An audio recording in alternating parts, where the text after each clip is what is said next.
तो ये सब्र का बांध एक तरीके से निवेशकों का टूटता हुआ देखा इस बार हमने, इतना हाहाकार मचा। और केंद्र बिंदु में तो डोनाल्ड ट्रंप ही हैं। अभी डोनाल्ड ट्रंप ने ये युद्ध शुरू किया ईरान वाला और खुद ही खत्म करने के चक्कर में है, 15 पॉइंट का पीस प्लान भी लिया है। तो आप क्या समझते हैं, ये उन्होंने जो किया ईरान के साथ, क्या वो ठीक था? और अब वो जो पलटी मार रहे हैं, तो उसके ऊपर आप क्या कहें? खुद ही युद्ध शुरू करो, खुद ही सीज फायर कर दो और बोलो कि ईरान हार गया मुझसे। तो देखिए ऐसा है, बहुत ही जीवट वाला व्यक्तित्व है। एक रिकॉर्ड घाटे के देश को उसने इनहेरिट किया। जियो पॉलिटिकल रिस्क भी अमेरिका ने हद के बाहर स्प्रेड कर दी। फाइनेंशियली बिल्कुल दिवाला निकलने के कगार पे है। एक अकेले आदमी ने पहले पूरे संसार के साथ ट्रेड वॉर किया, और अब उसने जाके वेनेजुएला पे कब्जा कर लिया। ईरान के साथ वो तेल की लड़ाई लड़ रहा है, रशिया चाइना उस तरफ से लदे हुए हैं।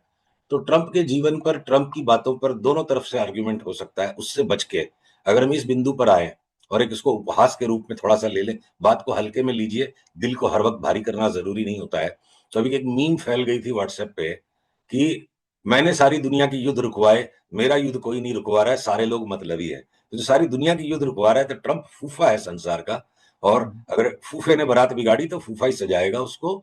तो देखिए, एक और बात इससे ज्यादा जरूरी जो बात है, जब 27,000 पर हम 23,000 की बात कर रहे थे, तो व्यंग्यात्मक दृष्टि से लोगों ने देखा, जब हमारे टारगेट सर के नीचे की 22,000 संभव है, असंभव नहीं है, तो भ्रिकुटियां इतनी तन गई कि उपहास होने लग गया।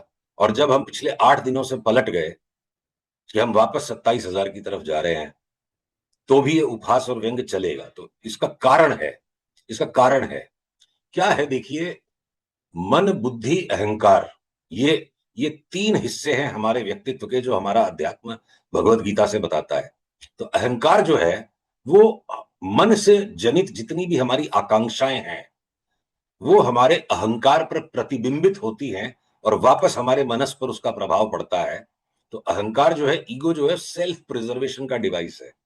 तो ईगो कभी भी किसी भी परिस्थिति में इंसान को परिवर्तन को इंजॉय करने नहीं देता है, परिवर्तन का लाभ उठाने नहीं देता है। हम चाहते हैं जैसा चल रहा है वैसा चले। तो तेजी के टॉप पर जब बात करो कि 5,000 पॉइंट घट जाएगा, तो भ्रिकुटियां तन जाती है। और जब मंदी के बिंदु चरम आ गया, वहां पर हम बात करेंगे कि वापस 5,000 पॉइंट बढ़ेंगे, तो भी भ्रिकुटियां तन जाती है। और मेन बात यह है, जो अच्छा निवेशक जानता है इस बात को, कि स्टॉक मार्केट बीते कल की खबरों पर दांव लगाने के लिए नहीं बना है। स्टॉक मार्केट आने वाली खबरों का आकलन जो पहले से कर ले, जो अनछपे अखबार को पढ़ना जानते हैं, स्टॉक मार्केट उन्हीं को पैसा देगा। और आप माइंड नहीं करेंगे, हम एक त्योहार के अवसर पर थोड़ा खुले मन से बात कर रहे हैं। 10 रुपए का न्यूज़पेपर पढ़ लेने के बाद क्या कहलाता है? रद्दी कहलाता है, रद्दी। रद्दी के भाव बिकता है 10 रुपए का न्यूज़पेपर। तो न्यूज़पेपर की भी अहमियत तब तक है कि सवेरे की चाय की प्याली और अखबार जब तक आपके हाथ में आया, तब तक उसकी कीमत है। तो जो बीत चुका, जो जा चुका, एक तरफ वो कि forward looking anticipation only will get rewarded in stock market. दूसरी बात, आपको एक छोटा सा मैं चुटकुला सुनाने की अनुमति चाहता हूं। एक गली में एक गुंडा होता था, जो हमेशा रोज पान की दुकान पर खड़ा रहता था। और एक मध्यम वर्गीय सज्जन पुरुष दबे पांव उसके बगल से गुजर जाते थे रोज अपने दफ्तर जाने। एक दिन गुंडे ने उसको बुलाया, इधर आओ। आए, और देख के भैया जी बड़े मुस्कुरा रहे थे। हम तुमको जोकर लगते हैं क्या, जो हमको रोज देख के इतना मुस्कुराते हो, स्माइल देते हो? एक जड़ दिया उसके कान पे।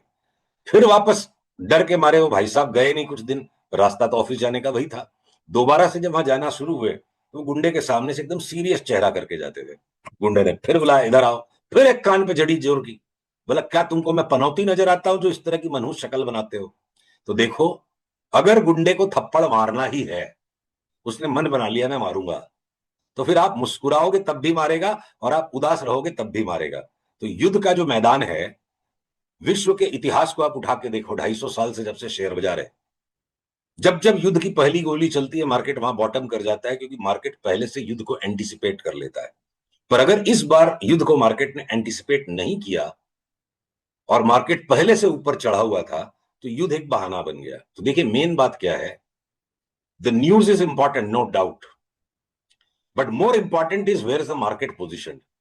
हम 2024 के तीसरे मोदी टर्म के स्टार्ट होने के पहले वाले चुनाव के पहले एक्सट्रीम ओवर वैल्यूएशन पे जा चुके थे।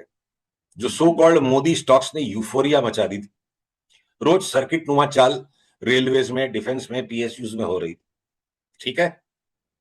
और तब भी इसी सिद्धांत की तर्ज पर हमने पब्लिकली इस बात को महीने भर पहले से बार बार डिस्कस किया था कि आएगा तो मोदी ही। तो तीसरे टर्म की शुरुआत के बावजूद ये सारे मोदी स्टॉक्स का टॉप आउट हो रहा है, क्योंकि अब ये यूफोरिक डिस्ट्रीब्यूशन पैटर्न बन गया। तो सेम तरीके से अगर इस युद्ध को बहाना बना के बाजार ने लुढ़कने की ठान ली, जिस लार्सन एंड टूब्रो की अर्निंग्स में कहीं कोई किंतु परंतु नहीं है, कोई लॉन्ग टर्म स्टोरी में दिक्कत नहीं है, तो शॉर्ट टर्म ट्रेडिंग में जो पैटर्न्स बन गए थे युद्ध का ऐलान होने के तो 15 दिन पहले हम पब्लिक स्पेस पे बाकी टीवी चैनल्स पे स्पष्ट कह चुके थे कि लार्सन एंड टूब्रो को हम 2800 रुपए में लेंगे। और अब जब ये गिर के यहाँ पे 3300 तक आया तो हमने एक बार यहां से इंटरिम पैटर्न चेंज हो गया है कि अब हम वापस न्यू हाई की तरफ जा रहे हैं। युद्ध तो अभी तक खत्म नहीं हुआ है और लार्सन एंड टूब्रो की वो शुरुआत हो चुकी है। तो देखिए, किसी को भी फोरकास्टिंग करने के लिए या किसी की भी फोरकास्ट को समझने के लिए एक बात समझनी पड़ेगी, अखबार बहुत जरूरी है, खबर बहुत जरूरी है, पर कब तक? जब तक सुबह की चाय आपने सुड़क ली और खबर कागज को हाथ में ले लिया, ये तभी तक जरूरी है, उसके बाद वो रद्दी हो जाती है।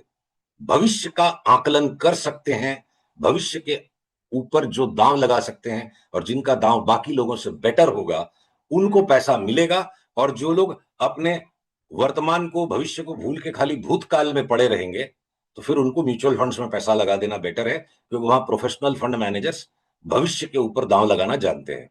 तो किसी भी फोरकास्ट को करने के लिए या समझने के लिए जरूरी है कि आप आने वाले समय पे ध्यान दें। तो आज युद्ध के बिगुल बजने बंद हो रहे हैं, कम हो रहे हैं।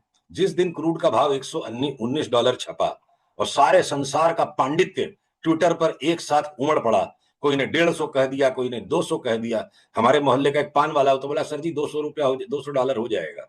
और हमने अपने क्लाइंट्स को जहां 119 के साथ नीचे उतरना शुरू हुआ, 116 के नीचे चला, तब से हमारे क्लाइंट शॉर्ट हैं। तो हम ये कैसे कर लेते हैं? देखिए, क्रूड का इतिहास उठा के देखिए 30 साल का। जब जब कोई लॉजिस्टिकल डिसरप्शन आता है, क्रूड में वो जो स्पाइक आती है वो बुल मार्केट नहीं है। एक लॉजिकल डिसरप्शन टेम्पररी चीज होती है। चाइना अगर शैडो वॉरफेयर खेल रहा है, हॉर्मुज के बंद होने से सबसे ज्यादा तकलीफ चाइना को हो जाएगी आगे चल के। और चाइना को पीड़ित करना चाहता है अमेरिका, तब भी चाइना को पीड़ित करने के लिए वो भारत को, थाईलैंड को और बाकी देशों को पीड़ित नहीं कर सकता है।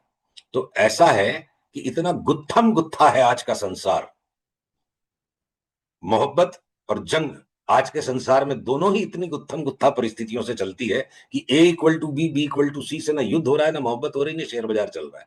तो आपको भाव के अंदर, जहां ज्यादातर लोगों का, बेवकूफ का, समझदार का और सियाणे का, सबका जो काम काज है, उसका सारा एक वेक्टर सम टोटल भाव में आ जाता है और हम इसीलिए भाव को प्रधान मान के चलते हैं।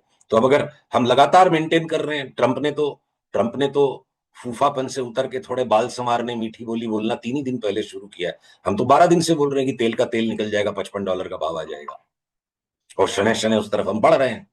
तो 27,000 की निफ्टी, 62,000 की बैंक निफ्टी दोबारा लौट रही है। और उस परिस्थिति के अंदर सारे के सारे स्टॉक न तो सेम दिन बॉटम बनाते हैं, न सेम दिन टॉप बनाते हैं, न सारे सारे स्टॉक्स का स्पंदन एक जैसा है।